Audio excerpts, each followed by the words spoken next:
He was headed for an adventure far removed from the genteel life of a plantation owner for which, as a young man, he had been groomed. Chapter 2. A Fearless Young Man.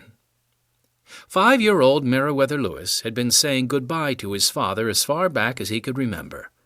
Today, a cold, wet day in November 1779, Meriwether once again stood at the window waving proudly as his father, William, rode off to fight against the British for American independence. Meriwether was born on August 18, 1774, 9 months after the Boston Tea Party. The Declaration of Independence was signed when he was 2 years old, and so it seemed normal to him that his father should be away fighting. Whenever William Lewis came home on leave, he always had fascinating tales to tell his son. This time he told Meriwether about how General John Sullivan had invaded Iroquois territory with 3,700 Continental soldiers and driven the Iroquois all the way into Canada. During this visit, Meriwether overheard his father telling his mother that he thought the Continental forces were gaining ground in the struggle for independence, though the British were not yet ready to surrender. "Mama says it's time for lunch," said Jane, Meriwether's 9-year-old sister. Meriwether took one last look at the distant figure of his father and followed Jane to the dining room. 2-year-old Reuben toddled along behind him. "I wish he'd waited. It's raining hard out there," said Meriwether's mother, Lucy. "Well, go ahead and eat something. You'll fret away to nothing if you don't eat. William has survived a lot worse than a rainstorm," Meriwether's grandmother told Lucy. Lucy Lewis picked up a biscuit and slowly spread butter on it. "As soon as the weather improves, I have to tend to old Widow Durham. I hear she ripped her leg open bringing in firewood. It's badly swollen. A warm poultice should help her," she said. "What would you put in the poultice?" Meriwether asked. Even at 5 years of age, he was fascinated by the way his mother used herbs, bark, and leaves to cure people. His mother smiled and ruffled his light brown hair. "Oh, Meriwether, I think you'll do doctoring one day just like me. Let me see.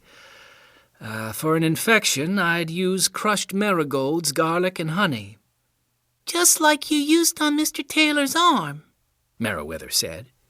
His mother nodded. After lunch, Meriwether played house with Jane, while Reuben did his best to disrupt them, just as he always did.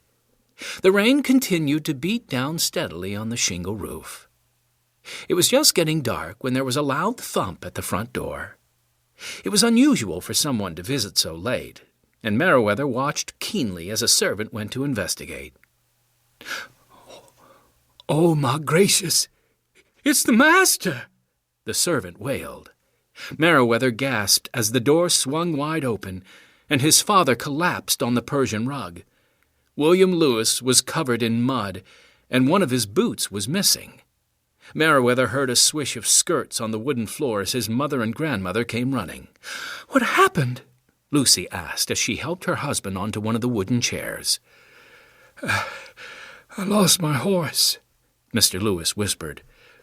"I got to Secretary's Ford on the Rivanna River. The water was high, but I thought I could make it across. I was near the middle when a log hit the horse. I managed to get back to shore, but the horse was swept downstream. I walked back here." William Lewis slumped in the chair, exhausted from the effort of talking. He was carried upstairs, where he was washed and put to bed. By the morning, ominous coughing was coming from the room, and Lucy was preparing a special herb vapor. The word pneumonia was being whispered among the servants. The following morning, the house was silent. William Lewis had died. Meriwether could scarcely take in what had happened. He wondered why a strong man like his father had died from getting wet crossing a river. His mind whirred, searching for an answer as he watched the funeral procession wind its way to the small family cemetery at Cloverfields. Cloverfields was his grandparents' plantation.